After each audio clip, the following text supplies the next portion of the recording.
3 days had passed since the last human ship left Council space, and the first signs of trouble began to appear. Speaker Zethkar called for the weekly infrastructure report, expecting to hear the usual updates about routine maintenance and minor repairs. Instead, he found himself listening to increasingly worried voices from across the galaxy. Tiskavik, the insect-like Clixarian who managed the maintenance guild, clicked his mandibles nervously as he read from his datapad. His 6 arms trembled, slightly as he spoke.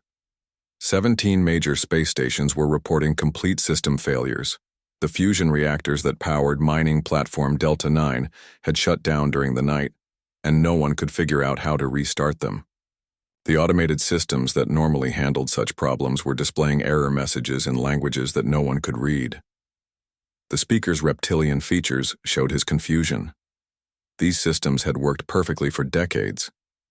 The humans had installed most of them, but they were supposed to be simple to operate. How could they all be failing at the same time? Zethkar ordered his technical staff to investigate, but they returned hours later with more questions than answers. On the trade world of Nexus Prime, merchant Prince Vorlak discovered that his most profitable shipping routes had become nightmares of delays and breakdowns. Ships that should have arrived on schedule were stuck in hyperspace navigation errors. Cargo that usually moved smoothly through automated sorting systems was piling up in warehouses because the machines had stopped working. The elegant computer networks that managed interstellar commerce were producing gibberish instead of useful information. Vorlak had made his fortune by moving goods efficiently between star systems. His success depended on precise timing and flawless logistics. Now his carefully planned operations were falling apart, and he could not understand why. The humans who had previously managed these systems were nowhere to be found, and the instruction manuals they had left behind might as well have been written in ancient hieroglyphs. Military Commander Grixtar faced even more serious problems. The early warning systems that protected Council space from pirates and hostile forces had gone dark along the entire border region. Scanner arrays that should have detected approaching threats were offline. Communication relays that coordinated defensive responses had stopped transmitting. The military installations that guarded the most dangerous frontiers were essentially blind and deaf. Grixtar had commanded Council forces for 20 years, but he had always relied on human technicians to maintain the sophisticated detection equipment. The humans had assured him that the systems would run themselves once properly configured, but now those same systems were displaying incomprehensible error codes. His military engineers tried to fix the problems, but they lacked the knowledge to understand how the detection networks actually functioned. Senator Marleith of the Ethereal Collective attempted to access the Council's vast information databases, only to discover that the search functions were degrading rapidly. The intuitive interfaces that made finding information effortless were being replaced by confusing technical menus that no one could navigate. Research that should have taken minutes now required hours, and much of the data seemed to be corrupted or inaccessible. The Ethereals prided themselves on their intellectual achievements and their mastery of complex philosophical concepts.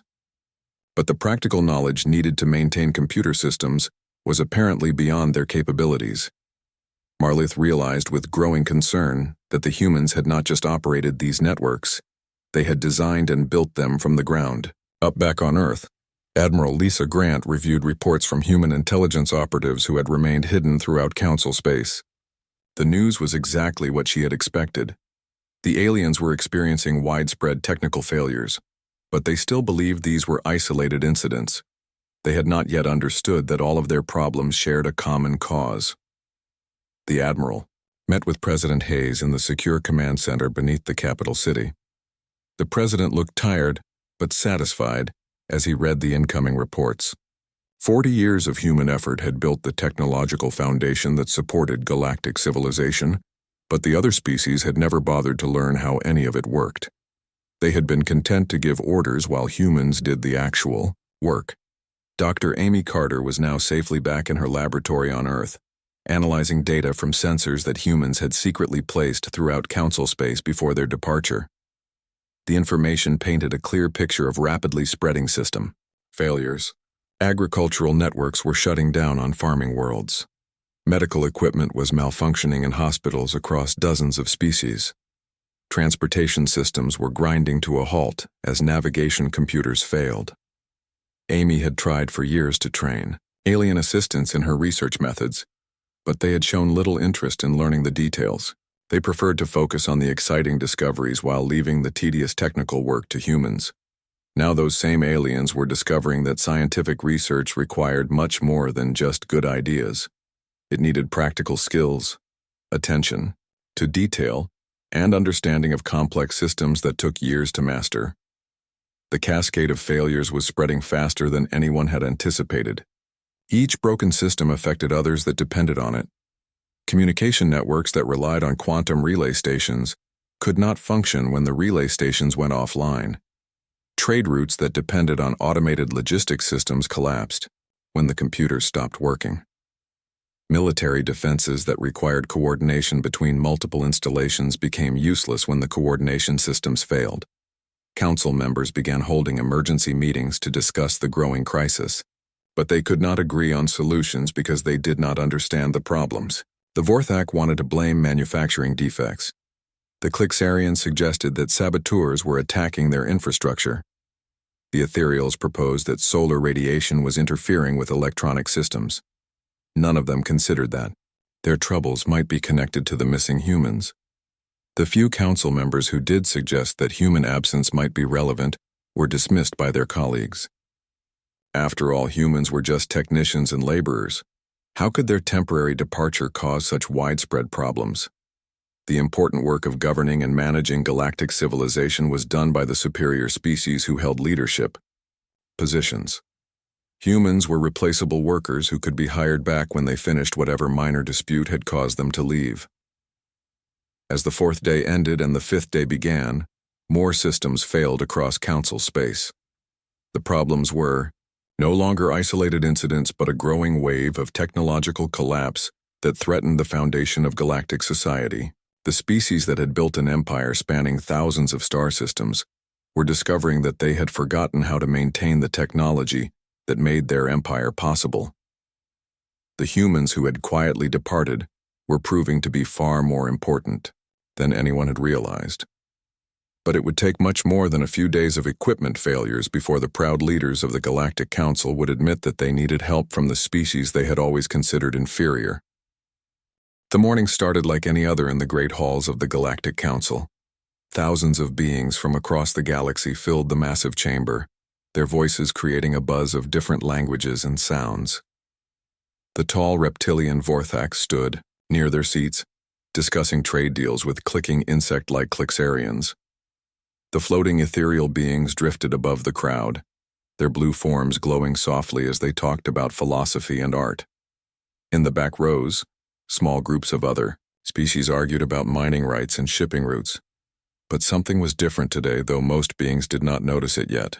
The human section sat empty. 23 seats that usually held representatives from Earth and human colonies remained vacant. The small table where human documents were normally stacked stood bare. Even the translator devices that humans always brought to help other species understand their language were missing. Captain Jake Morrison stood on the bridge of his ship, the Earth vessel Freedom, as it moved slowly away from Council Station Alpha. He looked at the message on his screen one more time. Admiral Lisa Grant had sent the same order to every human ship, base, and colony in Council space. The message was simple and clear. All humans were to leave Council territory within 3 days. They were to take everything they could carry and destroy what they could not take. Most importantly, they were to tell no one where they were going. Jake had served with the Council fleet for 15 years. He had fought in border wars, protected trade ships from pirates, and helped build some of the most important space stations in the galaxy. Now he was leaving it all behind. The order came from the highest levels of human government, and Jake trusted his leaders. They must have good reasons for this sudden departure. Dr. Amy Carter worked quickly in her laboratory on Research Station, Omega-7. She had spent 12 years developing new medical treatments that saved lives across dozens of species. Her research on alien diseases had prevented 3 major plagues from spreading. Now she was deleting files, packing equipment, and preparing to leave. Her alien assistants asked why she was cleaning out her lab, but Amy only smiled and said she was taking a long vacation. Amy knew the real reason for leaving. Humans had been trying for decades to be treated as equals in the council, but it never happened. Other species saw humans as useful workers, but not as true partners. They were happy to use human knowledge and skills, but they never invited humans to the important meetings where real decisions were made. Humans built the machines, fixed the problems, and did the dangerous work, while other species took credit for the successes. On Earth, President William Hayes signed the last papers that would end humanity's membership in the Galactic Council. The decision had been difficult, but the human leaders agreed it was necessary. For too long, humans had been treated like servants rather than partners. Other species expected humans to solve their problems but never listened to human ideas or concerns. When humans asked for better treatment or equal representation, they were told to be patient and grateful for what they had. The president remembered the last council meeting he had attended. The Vorthok speaker had dismissed human concerns about unsafe working conditions in the outer colonies. The ethereal representative had laughed when humans suggested new ways to improve interstellar communication. The Clixarian trade minister had demanded that humans continue working in dangerous mines for less pay than other species received for easier jobs. That was the moment President Hayes decided that humanity would find its own path among the stars. Across council space, human workers began leaving their posts. In the great shipyards above Centauri Prime, human engineers quietly finished their shifts and did not return the next day. On agricultural worlds, human farming specialists uploaded their data to secure servers and packed their personal belongings. In research facilities throughout the galaxy, human scientists transferred their important discoveries to hidden storage devices and prepared to depart. Most alien supervisors barely noticed at first. They assumed the humans were just reorganizing their work schedules or dealing with some minor administrative issue. Humans had always been reliable workers who rarely caused trouble, so their temporary absence did not seem important. The aliens expected their human employees to return in a few days, ready to continue their duties as usual. But this was not a temporary absence. This was a permanent goodbye. The evacuation happened with remarkable speed and efficiency.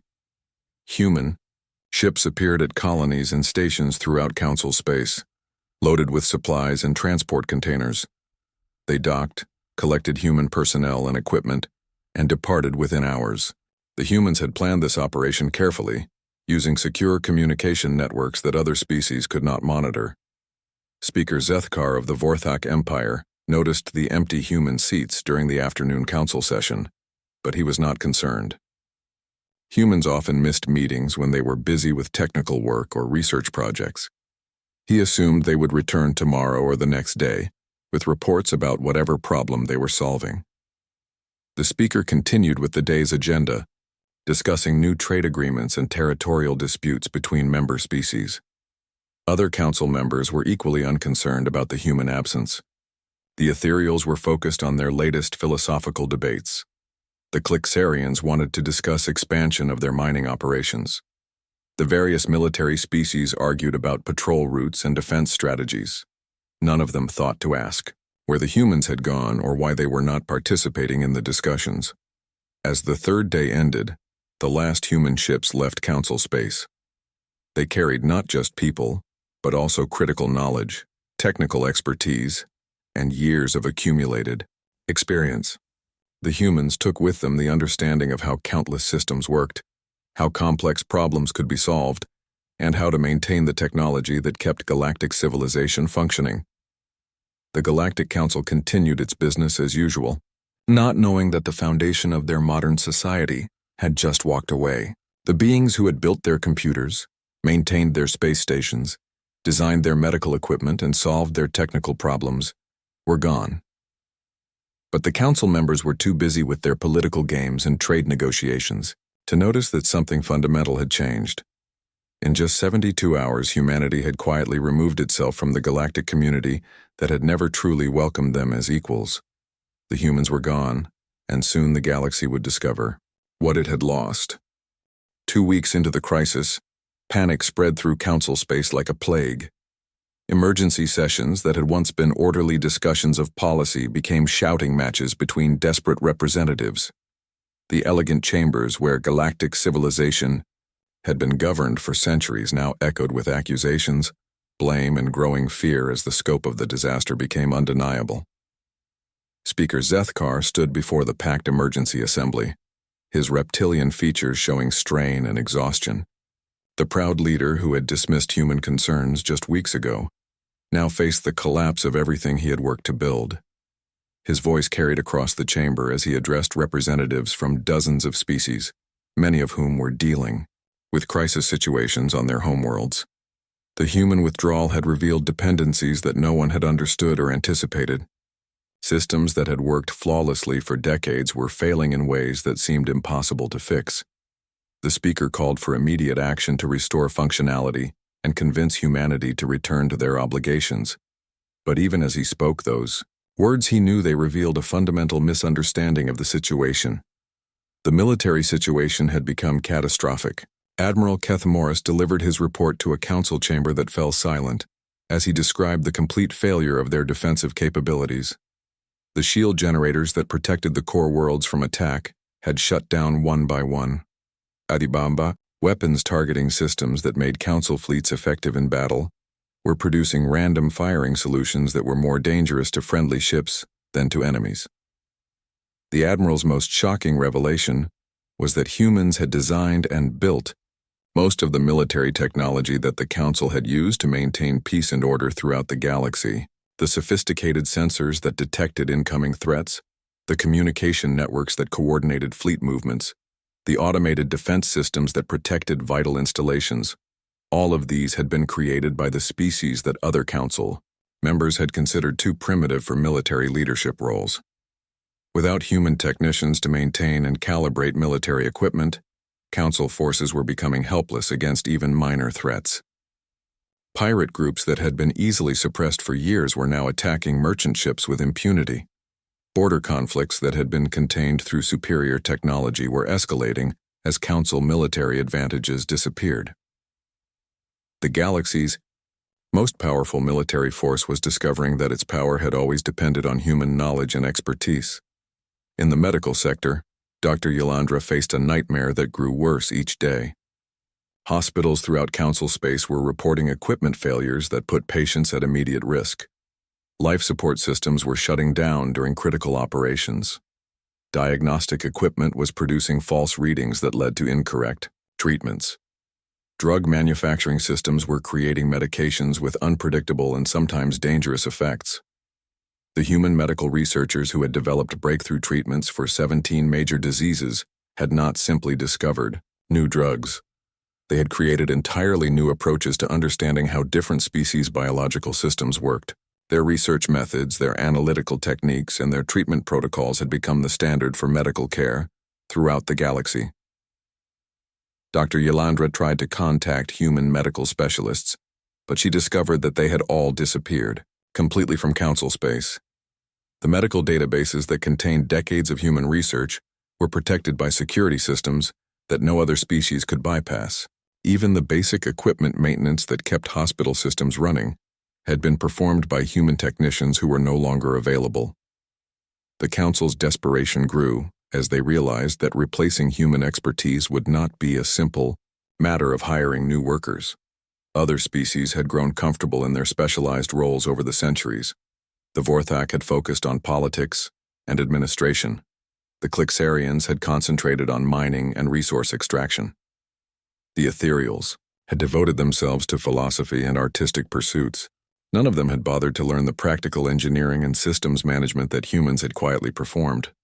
The attempt to reverse engineer human technology was proving to be a disaster. Teams of the galaxy's best scientists and engineers were trying to understand systems that seemed deceptively simple on the surface, but revealed incredible complexity when examined closely. Equipment that had operated flawlessly for years was filled with subtle design features and adjustment mechanisms that served purposes no one could identify. The quantum communication relays that connected the galaxy were perfect examples of this hidden complexity. On the surface, they seemed to be straightforward devices that transmitted signals through quantum fields.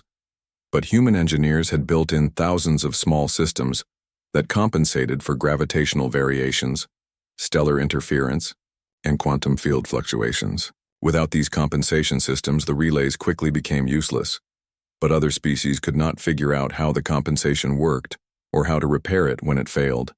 Ambassador Kylrith was chosen to lead the first official delegation, seeking to contact Earth directly. The journey that should have taken 3 days stretched into a week as navigation systems failed and hyperspace routes became unpredictable. The beacon networks that made faster-than-light travel safe and efficient were shutting down throughout Council space, leaving ships to navigate by primitive methods that had not been used for centuries. The ambassador's ship was equipped with the finest technology that Council science could provide, but that technology was failing just like everything else. The artificial gravity fluctuated wildly, making everyone aboard sick. The atmospheric recycling systems produced air that smelled strange and made breathing difficult. Even the food preparation equipment was malfunctioning, creating meals that were barely edible. Kylrith had never realized how much of his daily life depended on systems that humans had built and maintained. The comfortable environment of his ship, the reliable communication with his homeworld, the efficient travel between star systems, all of these things had seemed like natural parts of advanced civilization. Now he was learning that civilization was much more fragile than he had ever imagined. On Earth, Admiral Lisa Grant reviewed intelligence reports that painted a picture of accelerating collapse throughout Council space. The cascade effect that Dr. Amy Carter had predicted was happening faster than anyone had expected. Each failed system was causing others to fail in an ever-expanding wave of technological breakdown that threatened to reduce galactic civilization to pre-spaceflight levels. President Hayes met with his advisors to discuss humanity's response to the growing crisis. The original plan had been to teach other species that humans deserved equal treatment and respect. But the scale of the collapse was becoming so severe that it threatened to cause suffering and death on a massive scale. The human leaders had to decide whether their point had been made or whether more dramatic action was needed. Dr. Amy Carter presented her analysis of the situation to the Human Leadership Council. Her data showed that the council races were finally beginning to understand that they had not simply lost a group of useful workers. They had lost the engineers and architects who had built their entire modern civilization. But that understanding was coming at a terrible cost as billions of beings throughout the galaxy faced the breakdown of the systems that kept them alive. The first diplomatic team from the council was finally approaching Earth, but they were traveling in a ship that barely functioned and carrying messages from leaders who were watching their civilization crumble around them. The proud species that had treated humans as inferior servants were about to discover what it meant to negotiate from a position of weakness and desperation. The galaxy that had dismissed human contributions was learning that those contributions had been the foundation of everything they considered civilized and advanced. The age of taking humans for granted was ending, but the cost of that lesson was proving to be higher than anyone had anticipated. 3 weeks after humanity's quiet departure from Council space, Ambassador Kylrith's damaged delegation ship finally limped into Earth's solar system. The ambassador had expected to find a primitive world filled with beings grateful for any attention from their galactic superiors. Instead, he discovered a thriving civilization that had used their brief independence to make remarkable advances in technology and society. The human vessels that approached the council delegation were unlike anything in known space. Sleek ships moved with fluid grace, their hulls seeming to bend light around them in ways that made them difficult to track with conventional sensors. These ships demonstrated capabilities that made the Council's most advanced military vessels look like crude antiques from a forgotten age. Captain Jake Morrison commanded the flagship that escorted the Council delegation toward Earth. His ship, the New Dawn, incorporated technologies that human scientists had developed in the week since leaving Council space. Free from the restrictions and bureaucratic oversight that had limited their research for decades, human innovation had exploded in directions that amazed even their own scientists. The ambassador stared through his ship's damaged viewports at the human fleet surrounding them. These were not the simple work vessels he remembered from Council space. These ships moved like living things, their forms shifting and adapting in ways that seemed to defy the laws of physics. Their weapon systems, barely visible but clearly present, suggested destructive capabilities that far exceeded anything in the Council's military arsenal. On Earth, President Hayes prepared to meet with beings who had once dismissed him and his species as insignificant. The reports from Council Space painted a clear picture of technological collapse and social chaos that was spreading throughout their former territory. The galactic civilization that had seemed so stable and powerful was discovering that its foundation had been built by the species they had considered least important. Dr. Amy Carter had spent the week since humanity's departure analyzing the data streams from sensors left throughout Council Space. Her research showed that the cascade of system failures was accelerating beyond even her most pessimistic projections. Agricultural systems were failing on hundreds of worlds. Medical equipment was shutting down in hospitals across dozens of species. Transportation networks were grinding to a halt as ships became stranded without functional navigation systems. But humanity had not wasted the time since their departure. Freed from the need to maintain Council technology, human scientists had turned their attention to advancing their own capabilities. They had developed new propulsion systems that made hyperspace travel faster and more efficient. They had created quantum processing networks that could solve computational problems in minutes rather than days. They had invented medical technologies that could treat diseases and injuries that had been considered incurable. The diplomatic meetings began in a conference room aboard Earth's primary space station. Ambassador Kylreth found himself sitting across from human leaders who no longer showed the deference and eagerness to please that he remembered from Council sessions. These humans spoke with the confidence of beings who knew their own worth and were prepared to defend their interests. President Hayes presented the Council delegation with humanity's terms for renewed cooperation. The days of human servitude to Council interests were permanently ended. Humanity was willing to establish trade relationships and share technological advances, but only as equals working together for mutual benefit.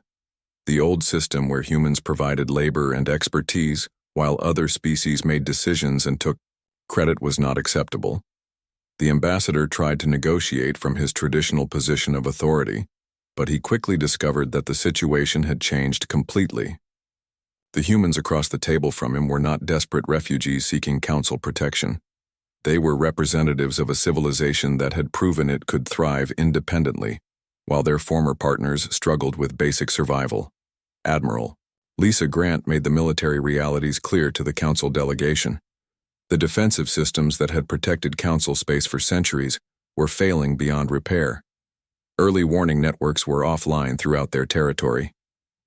Military vessels were becoming unreliable and dangerous to their own crews. Meanwhile, humanity had used their independence to develop defensive capabilities that could protect not just Earth, but any worlds that chose to ally with them.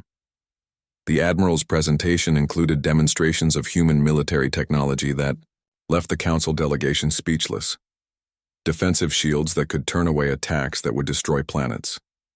Weapon systems that could disable enemy fleets without causing permanent damage to crews. Detection networks that could monitor entire star systems with perfect accuracy.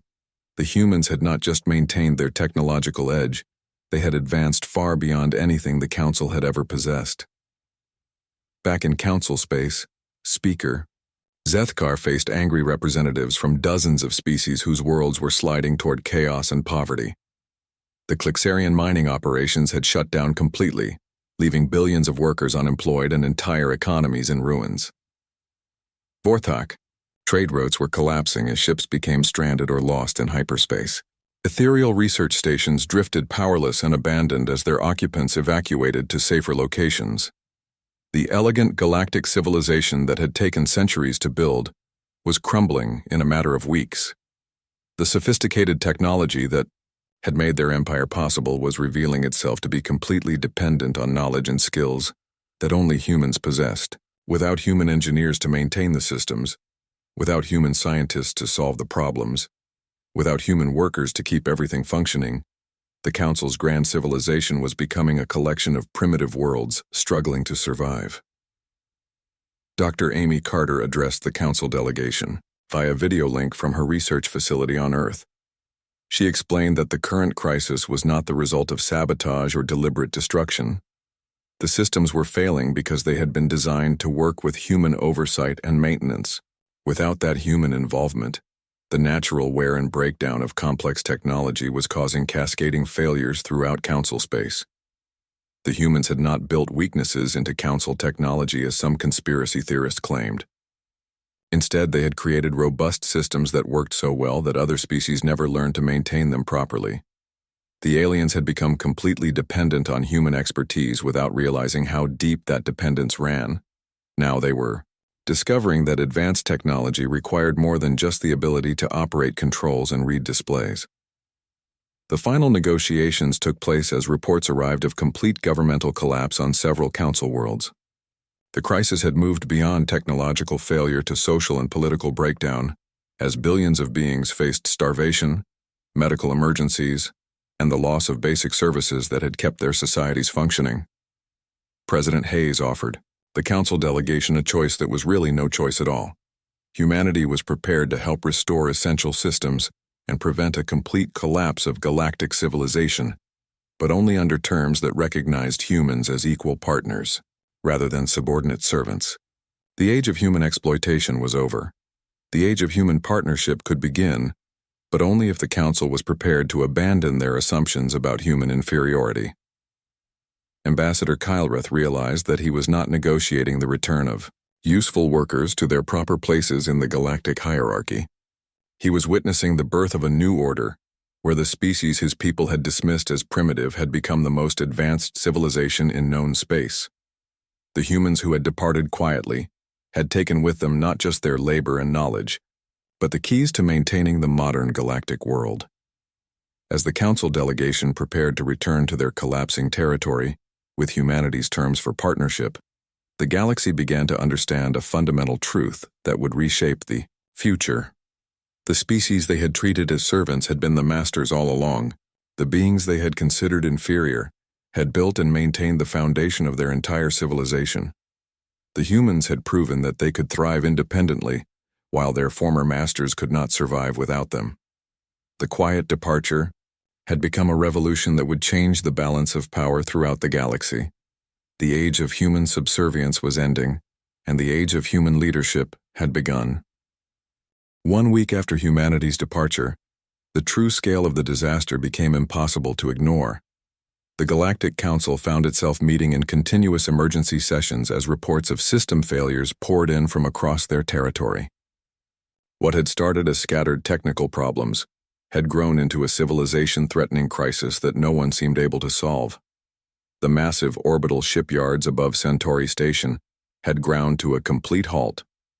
Chief Engineer Kuldash, a four-armed being from the Mechanic Guild, stood in the main observation deck staring at construction bays that stretched for kilometers in every direction. These facilities had been building starships for over a century, but now they sat silent and dark. The automated assembly systems that could construct a cruiser in 30 days had stopped working entirely. Kuldash had discovered something that filled him with dread. The humans had not just operated these shipyards, they had designed and built every major system within them. The construction robots, the materials processing equipment, the quality control networks, even the artificial gravity generators that kept workers safe, all bore the subtle signatures of human engineering. Without human technicians to maintain and repair these systems, the shipyards were becoming nothing more than expensive metal sculptures floating in space. The agricultural crisis was even more severe. On farming worlds throughout Council space, crop yields were plummeting as automated systems failed one by one. Governor Reltanis of New Harvest, a plant-like being whose species had perfected agriculture on their homeworld, found himself facing the possibility of galactic famine. The farming techniques that worked well on individual planets could not feed the billions of beings who lived in space stations and urban worlds that produced no food of their own. The humans had developed the complex agricultural networks that made galactic civilization possible. They had created crop rotation schedules that maximized yields across different soil types and climate zones. They had designed irrigation systems that could work in various gravitational conditions. They had built the processing and distribution networks that moved food from agricultural worlds to population centers scattered across thousands of light years. Governor Reltanis tried to contact human agricultural specialists, but he discovered that they had all vanished without leaving forwarding addresses. The technical manuals they had created were written in specialized language that other species found nearly impossible to understand. Even worse, many of the critical systems seemed to require constant small adjustments and fine-tuning that only experienced human operators knew how to perform. The financial markets were experiencing complete collapse as trading algorithms spiraled out of control. Market overseer Plixandra watched in horror as centuries of economic stability disappeared overnight. Stock prices swung wildly from hour to hour. Currency exchange rates fluctuated so rapidly that interspecies trade became impossible. The mathematical models that governed commerce throughout the galaxy were producing results that made no sense to anyone. Plixandra had always assumed that economic systems were based on simple principles of supply and demand that any intelligent being could understand.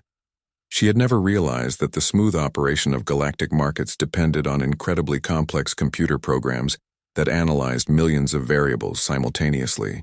The humans who had created these programs had built-in safeguards and adjustment mechanisms that prevented wild fluctuations, but those same safeguards were now failing without human oversight. The quantum communication networks that connected the galaxy were suffering cascading failures that left entire star systems isolated from the rest of civilization. Communications coordinator Vexelinar struggled to maintain contact with even the most important council worlds. Messages that should have traveled across the galaxy in minutes were taking days to arrive if they arrived at all. Some outer colonies had not responded to signals in over a week. Vexelinar had spent decades working with communication systems, but he was learning that there was a vast difference between using technology and understanding how it worked.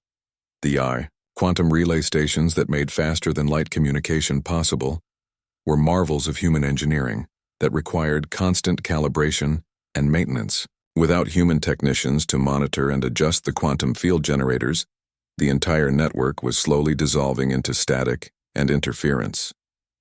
On Earth, Captain Jake Morrison reviewed intelligence reports from human operatives who continued to monitor council space from hidden locations. The news confirmed what human leaders had predicted. The aliens were finally beginning to understand that their problems were not temporary glitches, but fundamental system failures that threatened their entire way of life. Captain Morrison met with Admiral Lisa Grant and President Hayes in the war room where humanity's leaders were planning their species' future. The president looked satisfied as he read the latest reports, but his satisfaction was mixed with concern. Humanity had not wanted to destroy galactic civilization, only to force other species to recognize human worth and capabilities. Dr. Amy Carter joined the meeting via secure video link from her research facility. She had been analyzing the rate of system failures throughout council space, and her conclusions were sobering. The cascade effect was accelerating much faster than human planners had anticipated.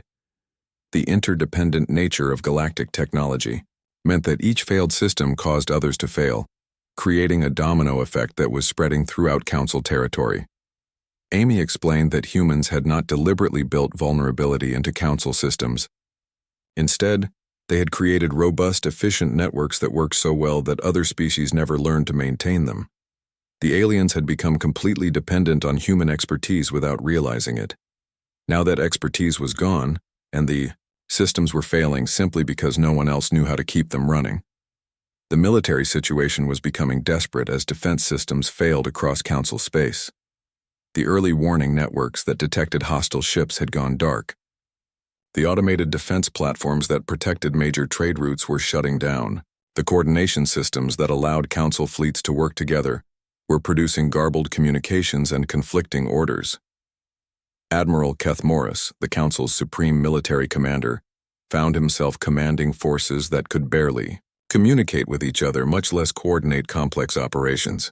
His ships were equipped with weapons and shields that required constant technical adjustments, but the human technicians who had performed those adjustments were nowhere to be found.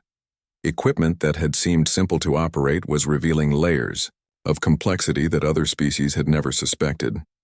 The medical crisis was perhaps the most tragic aspect of the collapse. Throughout Council space, hospitals were struggling to treat patients as diagnostic equipment failed, and life support systems shut down. Dr. Yolandra, Chief Medical Officer for the Council Health Service, watched helplessly as medical advances that had taken decades to develop became useless without the human specialists who had created them. Advanced surgical robots that could perform delicate operations were freezing up during critical procedures. Diagnostic scanners that could detect diseases in their earliest stages were producing meaningless data. Drug synthesis equipment that created customized treatments for different species was manufacturing compounds that were at best useless and, at worst, dangerous. Dr. Yolandra realized that human medical researchers had not just discovered new treatments, they had revolutionized the entire practice of medicine throughout the galaxy. Their approach to healthcare, their methods of research, and their understanding of biological systems had become the foundation for medical care across dozens of species. Without human knowledge and expertise, galactic medicine was sliding backward toward the primitive practices of earlier centuries. As the second week of the crisis began, Council leaders could no longer pretend that they were dealing with minor, technical difficulties. The foundation of their civilization was crumbling, and they were finally beginning to understand why. The humans they had dismissed as simple technicians and laborers had actually been the architects and engineers who built the modern galactic world.